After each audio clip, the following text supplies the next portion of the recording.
Hi, everybody. My name is Daniel Rudolph, and I will be presenting my DSARI assignment, for which is a home energy audit for the class of BBE 2201. For the description of my home energy audit, I've recorded the energy usage of 8 different devices that I've used each day for a week with my kilowatt meter. After compiling this data, I've calculated results and made comparisons. For the background of my residency, I currently live at Centennial Hall, which is one of 9 dormitories on campus, and I live in a single room, which is about 129 square feet. It was built in 1950 and houses 700 students across 6 floors. For the background on my energy sourcing, for Centennial Hall, our main energy and electricity comes from the main energy plant, which is a cogeneration energy facility, which was newly renovated, that combines heat and power generation from previously used to be the old main heating plant, which was 104 years old. This energy plant is fueled by natural gas, which saves $2 million annually in operating costs. It operates by the 22.8 megawatt combustion turbine with heat recovery, and it serves as an energy island as well as primarily a key investment in reducing campus emissions. Energy usage comparison. In 2015, apartments buildings with 5 or more units in the Midwest accounted for 5,536 kilowatt hours per year, or 461.33 kilowatt hours per month, while the average United States home in 2015 consumed 11,000 kilowatt hours per year. This residential electrical usage in the US is comprised of 3 large categorized shares of consumption that are 17% air conditioning, 15% space heating, 14% water heating. While the next largest are refrigerators, clothes drying, and lighting. This is another representation of that graph and their percentages of residential electricity consumption in 2015, with air conditioning, water heating, and refrigerators at the top, and clothes drying. So back to my DSARI audit process. I am in a single room. I collected the energy data myself through the span of 2 weeks to get a cumulative week of recorded data for all devices, logging the watts, time, kilowatt total, and variable power. I used my kilowatt meter by P3 International.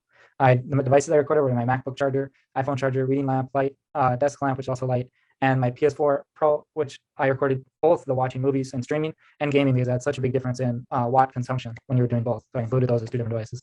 The Philips TV and my mini fridge, which has variable power. For my energy calculations, I have my constant and variable power. For the constant power, I use my TV, which has phantom power. But when it's operating, it uses 22 watts, and I was watching it for an hour and 26 minutes. And when you multiply those together, you get 31 hours, 0.526, so another half an hour when it's on. The phantom power is 8.4 watts when it's not on for 22 hours and 34 minutes. And then when you multiply that, you get 189.56 watt hours per day when it's off. And when you combine both of those numbers, you end up with a total of 221 watts per day, or 0.221 kilowatt hours per day. And calculating the variable power, for 26 hours and 8 minutes, it consumed 0.44 kilowatt hours. And when you divide those, you get 0.01684 kilowatt hours per day, or 16.84 watts on average constant power. And here's my energy data summary table, which includes watts on, watts off, and then it includes that my PS4 has phantom power as well of 1 watt. The averages of hours per day when they're on, hours of days off, and everything else, the watt hours per day, watt hours off, and their totals. And then the interesting part of kilowatt hours per day total and kilowatt hours per month total, including more pictures of my MacBook charger and showing that it does take 50.6 watts, and that resulted in 0.07 kilowatt hours, and so forth.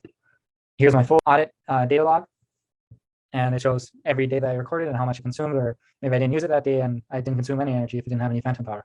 And then also the variable power at the end, which averaged at 16 watts constantly. And then if you look at the total watts per device, I calculated that, and then what was the full total with all of these together per week. And then this is my time log, just proving this, and the last one proving that that every single day this is what I recorded and what resulted in when you added it all up for how much energy it was on for how long.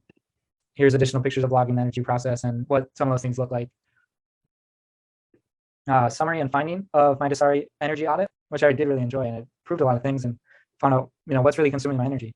For my findings, I found that the mini fridge and TV are my biggest energy consumers.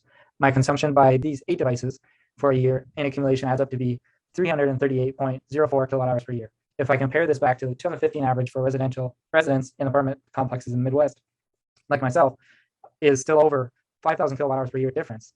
The average in the Midwest being the 5,536 kilowatt hours per year, or 461.33 kilowatt hours per month. I definitely think this had such a stark difference is because of the factors that are absent, such as not measuring a washer/dryer, dishwashing machine, all of my lighting, normal full upright refrigerator, space heating, water heating, and air conditioning. I'm the most surprised about my TV, which consumes over 6 times more energy every day just by being off. When it's off, it consumes about 200 watts. Divided by when it's on, it only consumed 32 watts. So that's 6.25. That's 6 1/4 difference greater than because of this phantom power.